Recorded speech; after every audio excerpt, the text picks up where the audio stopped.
ancient art games.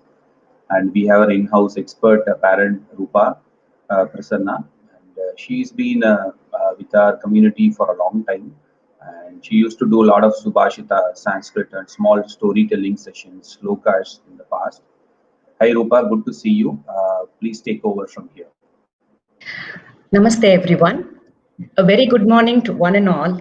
It's very nice to see all of you just this early in the morning listening to the webinar of ancient board games. I'm Roopa Prasanna, a mother of a teenager boy and a tween girl. I have been into holistic living for quite some time now. It was an answer for my questions regarding my kids' health. I'm a homemaker by choice, and I am an engineer by profession. During the early years of my children, when my son was about 3 years old and my daughter was just born, it used to be very tough for me to engage my son and manage the sleep time of my daughter. And I used to wonder, what do I do at this time when I need to cater to both the kids?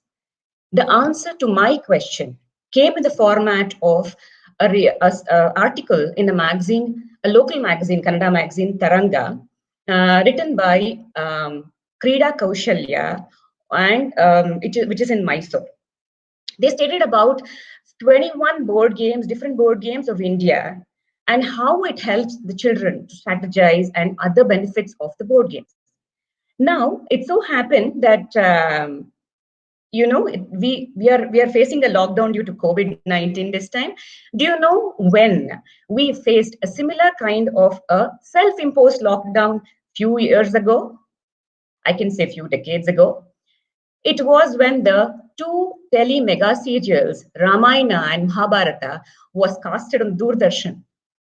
In fact, the whole Mahabharata is based on the board games of playing dice. How Shakuni uses his capability of the dice game or Pagade or Chaduranga to win over, gain over what he needs for his nephew Duryodhana. Now, when we talk about the history of board games, when we did an excavation in the sites of Mohenjo-daro, Lothal, in these places, Harappa also, we could find evidences of a number of evidences for the six-face dice and also crudely made board games. Do you know that most of our ancient old temples have a picture of the ancient board games etched on their floors? You keep the picture in the first slide is from when I mentioned the history is from the part of it's a picture from 16th century Chamundeshwari temple in Mysore. So you can see the right hand corner slide. This is nothing but the Adhuli Ata or Pulimeka Ata etched on the front Mahadwaram of the Chamundeshwari temple, Mysore. It's so wonderful to know. Board games are also written in our Puranas. When you take the Rig Veda, the oldest Sanskrit text which is available, there are 14 verses which is dedicated to the game of dice. The Skanda Purana, 700 CE, has a mention of Lord Shiva playing the dice game along with his consort Parvati. Board games have been part of, this shows the board games have been part of our life from time immemorial. Our elders have taught us how to use the board games and strategize and build a family bonding kind of thing better. When I'm mentioning about board games, we should never forget to mention His Highness Maharaja Sri Krishnaraja Vadiyar Bahadur III. He was not just a Maharaja who just went upon his royal duties, but an avid gamer. He was also a person who took ahead the board games. He refined the board games, found most of them, and made it a point that these board games became popular during his reign. Now, Maharaja had such a, he had so much interest in in the board games. The Jai Mahal Palace, in which he used to reside, has murals on the walls, and it goes on, murals of board games and puzzles on most of the walls. Whenever you visit Mysore, don't forget to see the board games etched as murals in this palace. Now, coming to the different types of board games, we have, there are 21 board games altogether. But if you don't segregate them into a proper, method, then it would not be an easy way of, understanding how the games go about. So to make it easier for us to understand how the board games go ahead, we have a set of, I have differentiated this into 7 different segments. The first segment being counting games, which has the famous Aluguli Mane, Chennai Mane, or Pallanguni. Then we have the hunting games, which is Aduhuli Ata or Pulimeka Ata. Then we have war games, which has the 4-legged Chaduranga, or you can even say it is the Pagade, one of the formats of Pagade. The race game or the Chauka Bara, which is a most common game. I'm sure most of you would have gone through. I mean, most of you would have played this. We have the alignment game called as Navakankari. It is also called as the 9-men Morris. Here, the alignment of the coins is very important. Then we have the morality game, Paramapada. An interesting twist for this will be coming soon across. The last but not the least is called as a solitary game, or the Nakshatra Ata. Yeah. Now, because we have a time constraint and we'll not be able to do all the games in this particular session, just to give an intro to the games, what we have been playing, I will be starting with the counting game. I'll be doing only a couple of 4 sets of games. The first among them is the counting game. An interesting thing happened in my childhood. My childhood days, I used to spend my summer in one of my aunt's house in Honnangi, Shimoga district. You can say it was in the lap of Western Ghats, a very serene place, no vehicles, no contact within the crowd, very less people. I can say no children to play too. After a healthy breakfast of vakki roti with freshly churned butter from my aunt, we used to sit in the courtyard of the house to play the first board game I ever played in my lifetime, the Chennai Money. I'll show you the Chennai Money slide.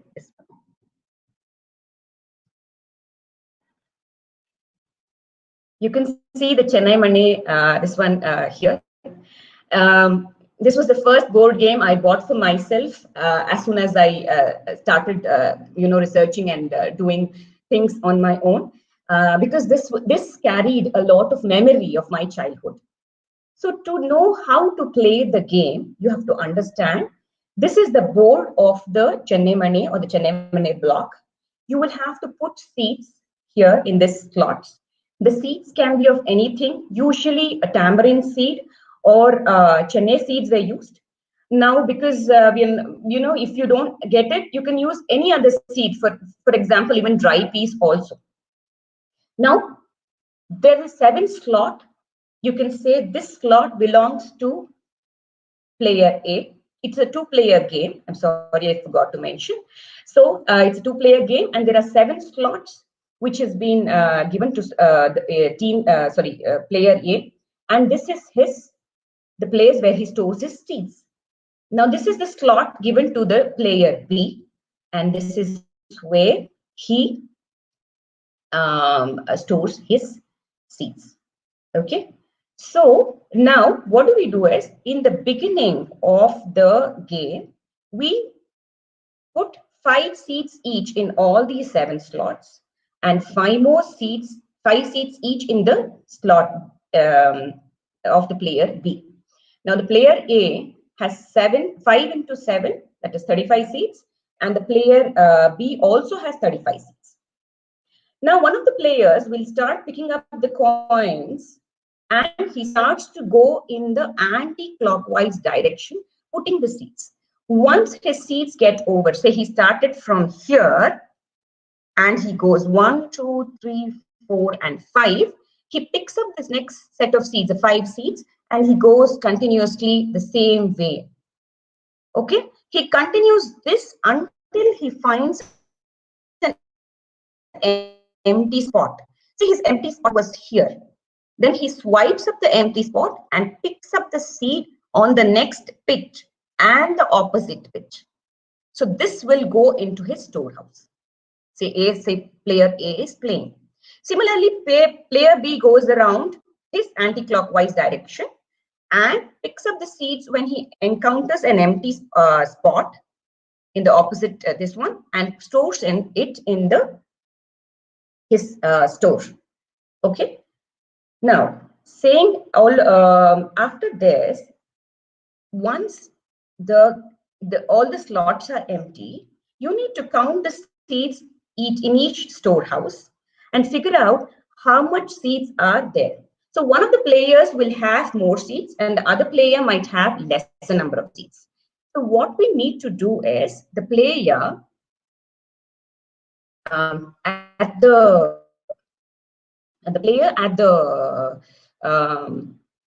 who has the maximum number of seeds will fill his entire thing.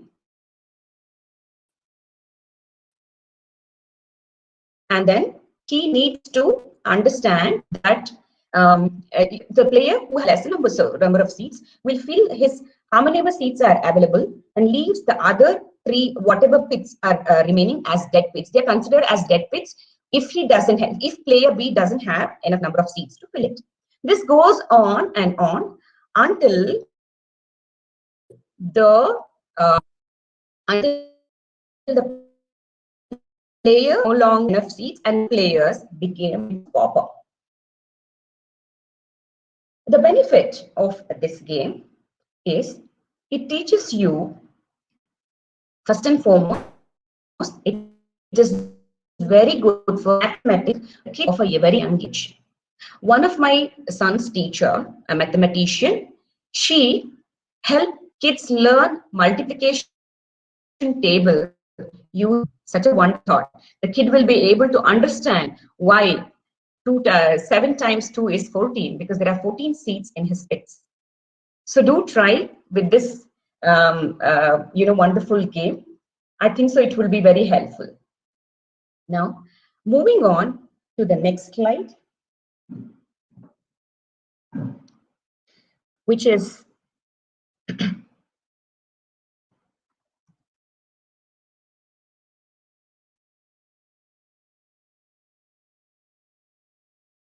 moving on to the next slide, which is about war games. Now, the war game, one of the war game which have been posted here is called as Aadu Huli Ata or Puli Meka or Vag Bakri. Now, don't tell me all of you have been reminded of Bag Bakri chai. That's what my son said. But in holistic living, we are not supposed to drink tea. It's not good. It's not considered to be good for health. So let us see the rules of the game. Now I have the hase or the chart of the Aadu Huli.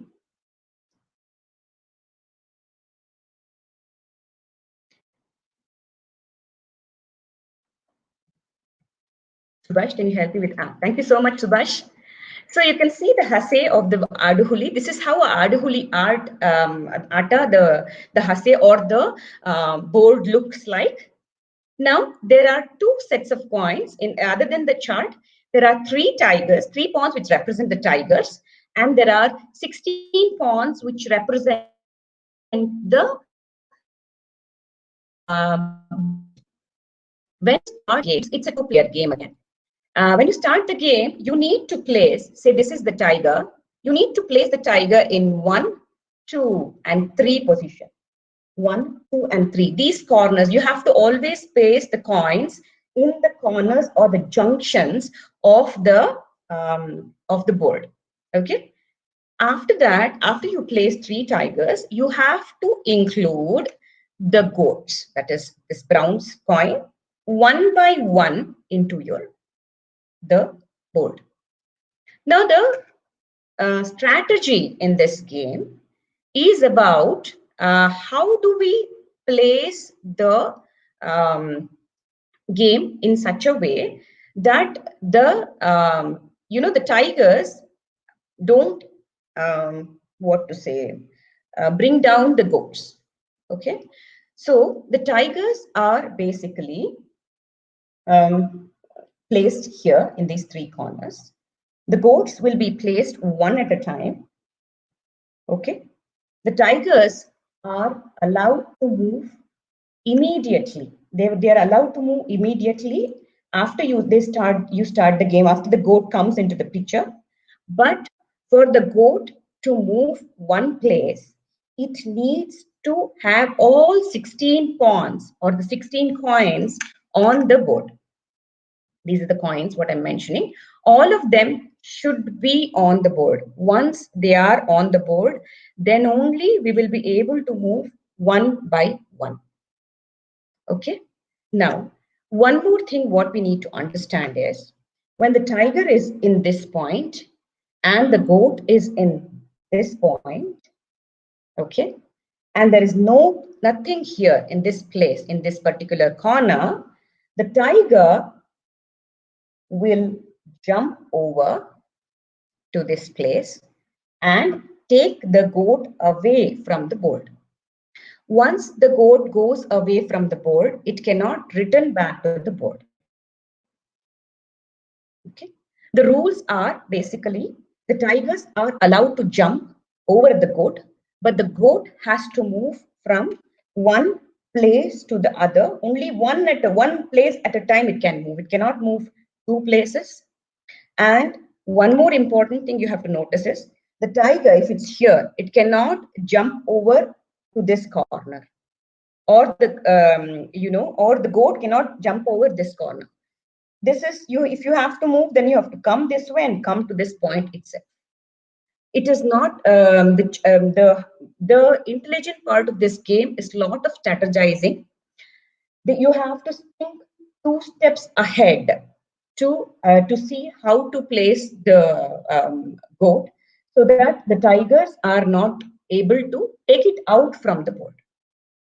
This is called the Adahuli Ata is considered to be a precursor for our chess. Okay, chess is quite famous. People would have, the moment because of our good players of India, chess has become too famous, and people are able to relate to chess. And there are a lot of games which has been played. A lot of tournaments which has been played. But the precursor to chess game, that is this Adahuli Ata, is not known to many. Now, when do you win this game? You win this game when all three tigers are cornered by the goat. Say, for example, a tiger is in this position. Just a minute, I lost my pawn. Yeah, a tiger is in this position, and the goats are covering him up from all corners. Say these 2 corners, and he is cornered here. He is not able to move. Okay. So that is, you have to block all 3 tigers in a similar pattern. Okay. And how does a tiger win? A tiger will win if he takes out minimum of 6 goats from the board. A